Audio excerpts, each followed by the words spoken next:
ప్రజలకు ఇబ్బంది కలిగిన సందర్భంలో తాము ప్రతిపక్షంలో ఉన్న అధికారులలో ఉన్న ప్రజల వెంటే ఉన్నామని నెల్లూరు సిటీ ఎమ్మెల్యే అనిల్ కుమార్ యాదవ్ గుర్తు చేశారు. ఎన్నికల సందర్భంలో మాత్రమే జనసేన, టీడీపీ అభ్యర్థులు ప్రజల్లో తిరుగుతూ ప్రచారం చేస్తున్నారని, ఎన్నికల తర్వాత కనిపించకుండా పోతారని విమర్శించారు. నెల్లూరులో ఆ ఇద్దరిలో ఎవరికి సీటు ఖరారవుతుందో కూడా తెలియని పరిస్థితిలో అభ్యర్థులు ఉన్నారన్నారు. నెల్లూరు నగరంలోని 9వ డివిజన్ కుసుమ హరిజనవాడ, నజీర్ తోట, ఎఫ్సీఐ కాలనీ ప్రాంతాలకు సంబంధించి 90 లక్షలతో నిర్మిస్తున్న సీసీ డ్రైన్లు, సీసీ రోడ్లకు నగర శాసనసభ్యులు డాక్టర్ పి అనిల్ కుమార్ శంకుస్థాపన చేశారు. స్థానిక డివిజన్లోని రంగనాథపురంలో త్వరలో డ్రైన్ పనులకు ప్రారంభిస్తామని, ఎక్కడెక్కడ డ్రైన్ పనులు పెండింగ్లో ఉన్నాయో అన్నింటినీ పూర్తి చేస్తామని తెలిపారు. ఈ కార్యక్రమంలో కార్పొరేటర్ దామవరపు రాజశేఖర్, బ్రహ్మరాంబిక సమేత మల్లికార్జున స్వామి ఆలయ చైర్మన్ వంగాల శ్రీనివాసరెడ్డి, వైఎస్ఆర్సీపీ నాయకులు తదితరులు పాల్గొన్నారు.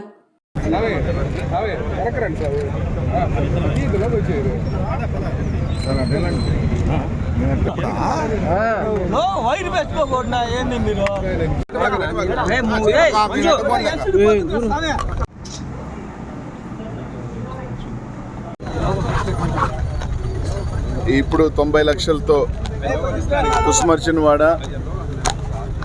నజీర్ తోటకు సంబంధించి మొత్తం డ్రైన్స్, అక్కడక్కడ రోడ్స్, ఇది కాక ఇంకొక 50 లక్షలు కుసుమర్చినవాడకి సంబంధించి డ్రైన్స్. సో పూర్తిగా కూడా దాదాపు 1,50,00,000, ఈరోజు 90, ఇంకో 2-3 రోజులు ఇంకో 50, 1,40,00,000 లక్షలతో ఇప్పటికే ఈ డివిజన్స్లో దాదాపు అన్నీ కూడా కంప్లీట్ చేసుకుంటూ వస్తూ ఉన్నాం. ఈరోజు రోజు తిరిగి మమ్మల్ని విమర్శించుకుంటూ పోతున్నారు. సరే, మంచిదే, కానీ ఒక 2-3 రోజుల నుంచి మీరు గమనిస్తే ఒక విచిత్రమైన వాతావరణం ఉంది నెల్లూరు నగరంలో.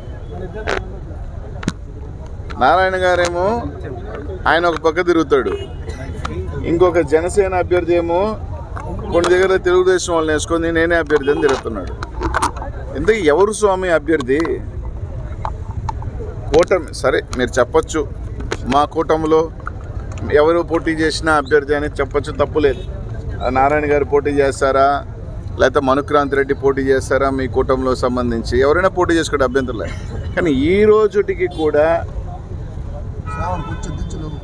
ఎవరు అభ్యర్థో తెలియని పరిస్థితుల్లో మీరున్నారు. సరే, వాస్తవానికి పాపం మా మనుక్రాంతి రెడ్డి కష్టపడటంలో తానికేదో పవన్ కళ్యాణ్ గారి టికెట్ ఆయన కష్టపడుతున్నారు, కానీ ఆయనకన్నా అన్ని రకాలుగా బలవంతుడైన నారాయణ గారు కాబట్టి ఆయన స్థాయిలో కొన్ని రకరకాల దాదాపు పెద్ద ఎత్తున కోట్ల రూపాయల చేతులు మారిని ఈ అధినాయకుడికి ఏదైతే ప్యాకేజ్ అందిందని కూడా ఒక విషయం. కాబట్టి ఎవరో తెలీదు, ఈయన పార్టీకి ఈయన, ఆయన పార్టీకి ఆయన, వీళ్ళు వాళ్ళని, వీళ్ళని. రేపు ప్రజలకి సమస్య వస్తే ఎవరి దగ్గరికి పోవాలి? అసలు కనిపిస్తారా వీళ్ళు? ఇది మీ పార్టీ పరిస్థితి. ఎవరికి ఇకపోతే వాళ్ళ మాయం, వాళ్ళు కనిపించే పనే లేదు.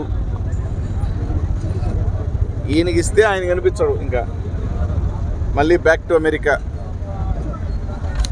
ఈయనకి ఇస్తే ఇన్ని రోజులు నేనున్నాను మీకోసం చెప్పి ఈయన కనిపించడు, ఈయన బ్యాక్ టు హైదరాబాద్. అది మీ పరిస్థితులు. ప్రజలు కూడా గమనించుకోవాలని మాత్రం తెలియజేస్తా ఉన్నా. ఎవరికి ఇచ్చినా ఎవరు ఈరోజు ఇద్దరు పోయి నా మీద విమర్శలు చేస్తున్న వాళ్ళు, మాకేదో ప్రజల మీద 10 సంవత్సరాల నుంచో లేకపోతే రోజు మీద 4.5 సంవత్సరాలు కనిపించిన వీళ్ళిద్దరూ 3 నెలల ఎన్నికలు వస్తున్నాయి కాబట్టి రకరకాల హడావిళ్ళు, సతీ సమేతంగా హడావిళ్ళు, ఒక ఆయన ఇంకో రకంగా హడావిడి, తప్పులేదు. కానీ ఒక్కటి మాత్రం చెప్తా ఉన్నా, ప్రజలందరికీ కూడా ఆలోచన మాత్రం మీరు చేయండి. కనీసం వీళ్ళిద్దరూ మాకు ప్రజల మీద ప్రేమను రకరకాలు చెప్తున్న వీళ్ళిద్దరూ, మా పార్టీ మీద విచిత్రమైన విమర్శలు చేస్తున్న వీళ్ళిద్దరూ ప్రమాణం చేయగలుగుతారా? వీళ్ళిద్దరూ నాకు టికెట్ ఇవ్వకపోయినా మేము ప్రజల్లోనే ఉంటాం, మేము రోజు అందుబాటులో ఉంటామని ప్రమాణం చేయగలుగుతారా? సరే, ఒక ఆయన అంటే చేస్తాడులే, ఆయనకేం లేదనుకో, పాపం ఆ పిల్లోడు, ఇంకో పిల్లోడు అంటే పాపం కొత్త కాబట్టి కోయించుకునేదానికి సిద్ధంగా ఉన్నాడు. సో దానికి కూడా చెప్తారు వీళ్ళు. నిన్నదో చెప్పాడు, మారుస్తున్నారంట, వీళ్ళు ప్రజల్లోకి లేరంట. అది కూడా చూస్తారు కదబ్బా, 3 నెలల్లో ఎవరు నామినేషన్ వేస్తారు. సరే, మీ దాంట్లో కూడా ఎవరో ఒకరే వేస్తారనుకోండి, ఇద్దరిలో వేసిన సెకండే ఇంకొక ఆయన ఉన్నాడు టౌన్లోంచి గాయబ్ పరార్. అది మీ పరిస్థితులు. అదే నాయకులకి ప్రజలకి చెప్తా ఉన్నా, ఈ 3 నెలలు తిరిగే వాళ్ళ కోసం మోసపోవద్దు. నేను ఉన్నప్పుడు నేను ఏదో చెప్పాడు, వరదల్లో నేను ఇట్ట చేశానని. అట్ట చేసావు ఇక్కడ వరదలు వచ్చినప్పుడు ప్రతిపక్షంలో మేము కూడా ఉన్నప్పుడు వందలాది మందికి మూలాపేటలో అన్నం వండి పెట్టాం. ఆ రోజులో మేము రాత్రింబుగులు తిరిగాం ప్రతిపక్షంలో ఉన్నప్పుడు. కానీ నువ్వు ప్రతిపక్షంలో ఉన్నప్పుడు కనిపించకుండా పోయినావే. నువ్వు ప్రతిపక్షంలో ఉన్నప్పుడు కనీసం ముఖం కూడా చూపిలేదే. కరోనా వచ్చినప్పుడు వైసీపీకి సంబంధించిన వాళ్ళు ప్రతి ఒక్కరూ కూడా ఇబ్బందికరమైన పరిస్థితుల్లో కూడా, నాకు కూడా కరోనా వచ్చింది. ఎప్పుడు వచ్చింది? పెద్ద హాస్పిటల్లో మొత్తం తిరుగుతూ ఉన్నప్పుడు నెక్స్ట్ రోజు నాకు వచ్చింది. మీలాగా ఇళ్లలో పడుకోలే తెలుగుదేశం పార్టీ వాళ్ళ నాయకులాగా వైసీపీ వాళ్ళు ఎక్కడికి తిరిగారు. మీరు వెళ్ళిపోయి ఇళ్లలో పనుకున్నారు. అది మీ పరిస్థితి. కాబట్టి ఎవరికి రా నాయన టికెట్? ఆయనకే, ఈయనకే? ఆయనకు వస్తే నువ్వు ఉంటావా? నువ్వు వస్తే ఈయన ఉంటాడా? ఒకరు ఆ సెకండే పరారు. అది మీ పరిస్థితులు. మా మనుక్రాంత్ సోదరుడికి అయితే మాత్రం చెప్తా, పాపం 10 సంవత్సరాల నుంచి ఆడ తిరుగుతూ ఉన్నాడు. ఎట్టాడా కొన్ని కారణాల వల్ల పెద్ద పేమెంట్లు ఆడ మారితే బిడ్డ. వైసీపీ కావాలంటే మేము ఆదరిస్తాం రా, మంచి పిల్లోడు అని అంటున్నారు. కాబట్టి ఎట్టా ఉన్నాడు పాపం, అమెరికాకి మళ్ళీ సర్దేసుకునే పరిస్థితి వస్తుంది. ఎందుకు ఊరిని ఎక్కువ మాట్లాడుతున్నాడు, ఎక్కువ వైసీపీని తిడతా ఉన్నాడు, ఎట్టంటే మాట్లాడుతున్నాడు.